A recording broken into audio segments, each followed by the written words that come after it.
Bonjour à tous, me revoilà. J'ai l'immense satisfaction de vous retrouver non pas pour une histoire farfelue, mais bien pour l'amorce d'un format vidéo qui me tient à cœur tout autant. Comme l'indique ma vidéo d'introduction, que je vous invite à visionner si cela n'est pas encore fait, un format dédié au cinéma et plus précisément une présentation d'un film ou série, mais encore un acteur ou réalisateur qui m'ont fait vibrer et approfondi mes connaissances sur le domaine. Parlons peu, parlons bien. Pour aujourd'hui, je ne me voyais pas passer à côté d'un de mes acteurs-réalisateurs favoris, auquel je passe beaucoup de temps à collectionner des DVD ou encore des bouquins.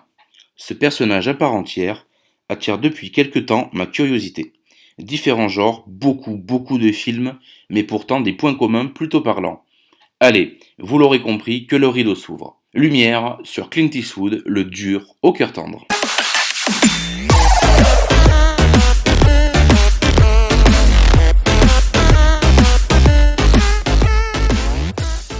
Pour simplifier la lecture de cette vidéo, j'ai décidé de la diviser en 5 parties. 1. Présentation générale. 2. Jeunesse et parcours. 3. Entrée à l'écran. 4. Succès et impact sur le cinéma américain. 5. L'homme d'aujourd'hui. Bien entendu, vous avez le choix d'aller directement sur la ou les parties qui vous intéressent. Cependant, je vous encourage à rester jusqu'à la fin.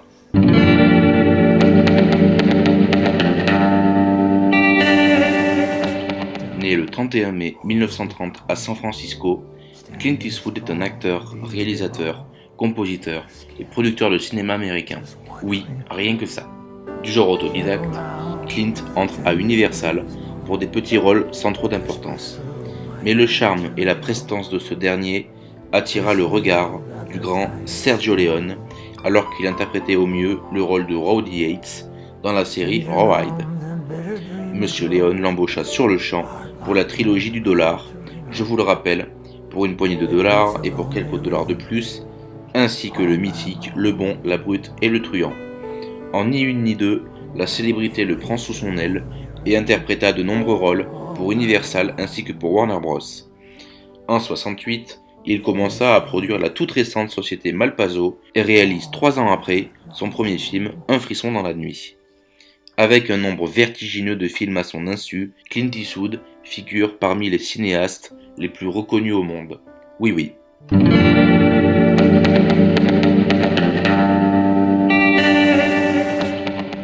Avant tout, Clint a toujours été mystérieux sur ses origines et son passé. Dans un tout autre contexte, son arrière-grand-père quitte la ville pour devenir mineur. D'ailleurs, Clint a souvent mis en avant des mineurs à travers ses films. Aucun doute sur la question. Son enfance est marquée par la crise des années 30, ainsi que le passage au cinéma sonore. Le jeune garçon rendait régulièrement visite à sa grand-mère. Il y a appris notamment à monter à cheval et les valeurs du sacrifice et du devoir. Sa vie scolaire n'est pas très épanouie. Il change près de 10 fois d'établissement. En parallèle, et pour se faire un peu d'argent de poche, il distribue le journal, tond des pelouses et emballe les courses des clients dans une épicerie locale. Non loin de chez lui, Eastwood fréquente une école de photographie, son premier contact avec le milieu artistique. Plus tard, il découvre la comédie. Bien qu'introverti, il est choisi parmi les autres élèves de sa classe pour interpréter le rôle principal d'une pièce désastreuse au départ, mais prend peu à peu confiance et termine la pièce avec plusieurs rires honnêtes. Il découvre également le jazz grâce à ses parents. Il grandit ainsi en écoutant du jazz et du rhythm and blues. Il commença lui-même à en jouer, une passion est née. En 1945, Clint entre à l'école secondaire. Il doit suivre des cours de rattrapage pour pouvoir passer en 2e année. Il devient de plus en plus un marginal qui cherche à se montrer rebelle. Il quitte cette école pour le technique et obtient sa première voiture alors qu'il n'avait pas l'âge légal pour la conduire. Le jeune homme avait 2 priorités dans la vie, les voitures et les filles. En aparté, on observe cela dans des films comme Pink Cadillac ou encore Le Canardeur. En 1950, Clint est titulaire d'un diplôme de maître nageur. Il est sous l'obligation de partir en Corée. En cette période de guerre, il devient enseignant militaire de natation. En 1951, il devient victime d'un crash d'avion suite à plusieurs incidents techniques. L'avion plonge dans le Pacifique et lui a fallu 2 ou 3 heures de nage pour regagner la terre ferme. La température de l'eau est bien en dessous des 12 degrés et regorge de requins. J'imagine qu'avec les violents courants, il a su se rappeler de sa formation en natation. Ce miraculé n'ira pas en Corée participer à la guerre pour laquelle il avait été mobilisé.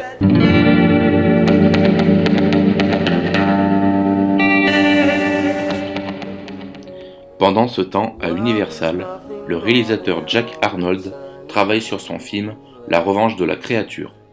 L'équipe a déjà remarqué le jeune Eastwood et l'engage pour les besoins du tournage. Il y joue le petit rôle d'un laborantin qui assiste un médecin menant des recherches sur un monstre. Clint enchaîna plusieurs rôles insignifiants pour l'intrigue. Il déménagea avec sa femme de l'époque pour être plus près des studios Universal. Avec une optique différente, il essaye désormais de réussir sa vie. Même si Universal l'utilise, Eastwood en tire profit et observe durant son apprentissage toutes les étapes de la fabrication d'un film.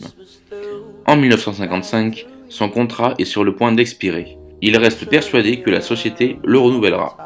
Mais cette illusion fut brève. Clint ne baisse pas les bras pour autant, et il est déterminé à continuer sa petite carrière dans le monde du cinéma. Tâton par tâton, il essaie en vain d'obtenir un contrat avec la Warner ou encore la Paramount Pictures. C'est en 1959 qu'il réussit enfin à obtenir un grand rôle dans la série Maverick, celui d'un méchant qui essaie d'épouser une fille riche pour son argent. Dans la vraie vie, Clint a du mal à faire rentrer de l'argent. Heureusement, sa femme Maggie Johnson est mannequin, ce qui permet à la famille de subvenir à ses besoins. Clint Eastwood est désormais connu pour sa carrure et participe à un casting organisé par la CBS Corporation pour les besoins d'un feuilleton western. En entrant dans les locaux de la société, un cadre autre que Robert Sparks le remarque et lui demande sa taille.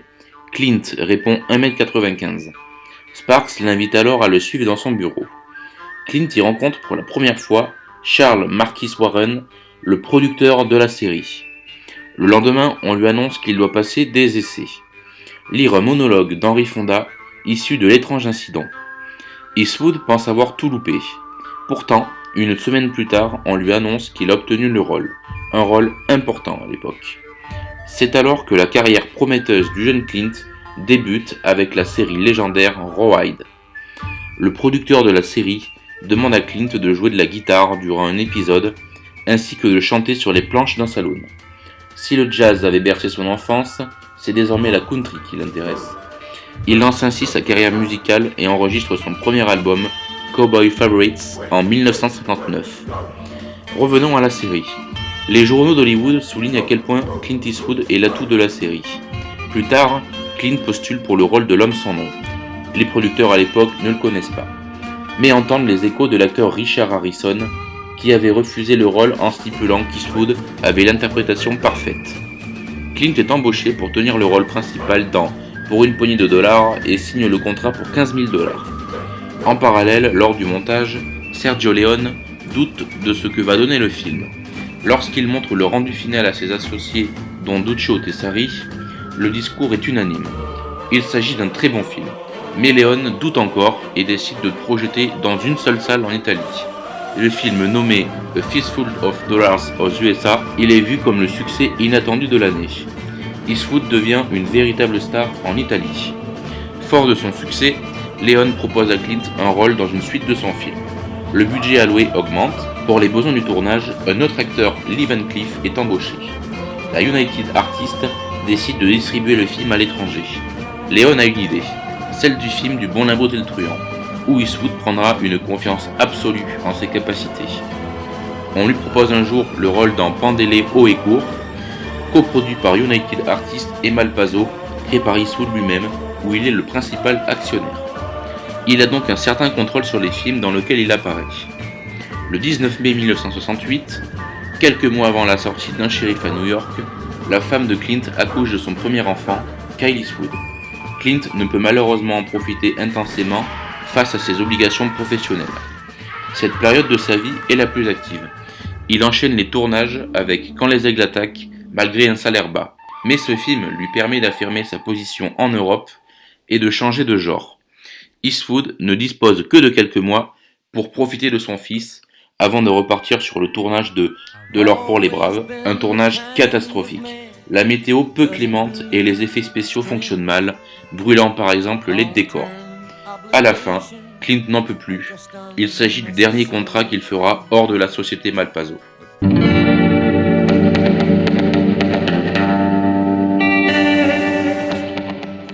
Bon, ça va comme vous le voulez? Vous êtes toujours là? Je vous rassure, on va faire une petite pause désormais. Maintenant que notre Clint est devenu une star internationale, attardons-nous un peu sur les succès qui feront parler de lui pour très longtemps. Eastwood signe pour la Warner et enfile le costume de l'inspecteur Harry pour pas moins de 5 films. Harry gagne en charme, la série brasse des millions. Entre polémique et succès, difficile de dénigrer son talent d'acteur. Cet inspecteur aigri et parfois raciste lança définitivement Clint Eastwood sur la route d'une longue carrière. En parallèle, Frank Wells, le vice-président de la Warner, l'apprécie beaucoup. La Malpazzo gagne en puissance et renommée grâce au partenariat avec la Warner. Une première coproduction entre les deux sociétés fait parler d'elle.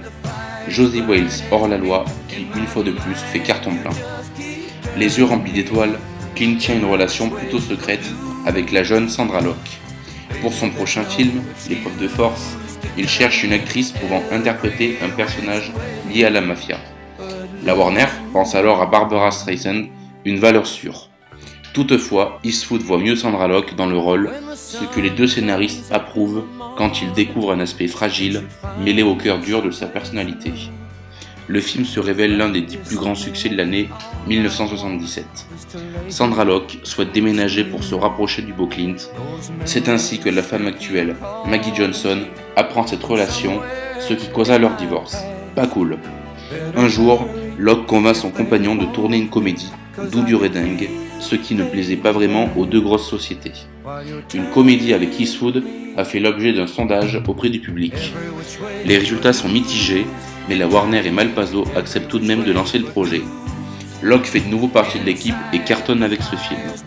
Le nouveau couple vit tranquillement. Pendant ce temps, Clint tourne L'évadé d'Alcatraz, mais cette fois sans Locke. Un déchirement, mais la distribution est composée quasi exclusivement d'hommes. Il accepte le rôle à condition que Malpazzo en soit la compagnie productrice. Le réalisateur, Don Siegel, double le salaire de l'acteur et achète le script pour être pleinement propriétaire du projet. Les deux hommes se fâchent quelque peu parce que Siegel décide de présenter le film à Paramount Pictures plutôt qu'à Warner, le studio qui produisait Eastwood jusque-là. Dans un premier temps, Siegel se met en quête d'un autre acteur pour le rôle principal, bien que Paramount ait réellement envie de voir Eastwood jouer dans son film. Après un rendez-vous houleux, les deux hommes trouvent finalement une solution. Ce film est le premier de la collaboration d'Eastwood et de Siegel, dont le montage s'effectue sans ce dernier. Eastwood assiste donc à toute la post-production. Siegel est dégoûté de ce qu'est devenu Eastwood et lui attire beaucoup de jalousie. Tout va très vite. Revenant de loin, Clint possède désormais la sécurité de l'emploi. Connu du public et des femmes, Eastwood poursuivit sa carrière légendaire avec des titres que l'on n'oubliera pas. Si je vous dis Impitoyable, $1 Million Baby ou encore Grand Torino, vous avez sûrement un de ces noms en tête. Eastwood vieillit mais mûrit, comme le bon vin. Il est connu pour sa polyvalence et son perfectionnisme. Engagé politiquement, il tient en 86 la place de maire à Carmel en Californie. La politique et l'engagement de Clint le suivra, même si elle n'a pas été bien perçue. Sur ce sujet, je vous laisse le soin de faire des recherches en toute subjectivité.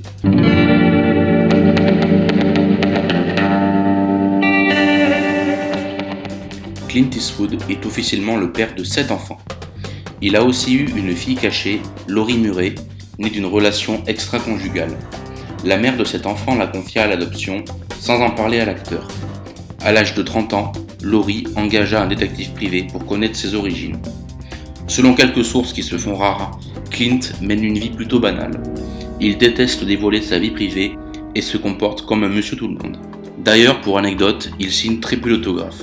Il se dit un mec qui fait du cinéma. Sportif, non-fumeur et végétarien, il prend conscience de l'importance de la santé. Bien qu'il ait toujours été en bonne santé, sa prudence redouble après la mort de son père, ne buvant par exemple plus de spiritueux et adoptant un régime plus rigoureux. Il reste cependant favorable à la bière et ouvre même un pub du nom de Hawks Brett's Inn à Carmel. L'acteur-réalisateur détient également le Mission Ranch Hotel situé dans la même ville. En plus d'être passionné de golf, il est un très bon pilote d'hélicoptère et pratique à ce jour le piano à bon niveau. On ne le connaît finalement que pour son empreinte dans le monde du cinéma. Il reste discret et selon moi, bat les records dans le silence d'une des plus grosses carrières. Chapeau l'artiste.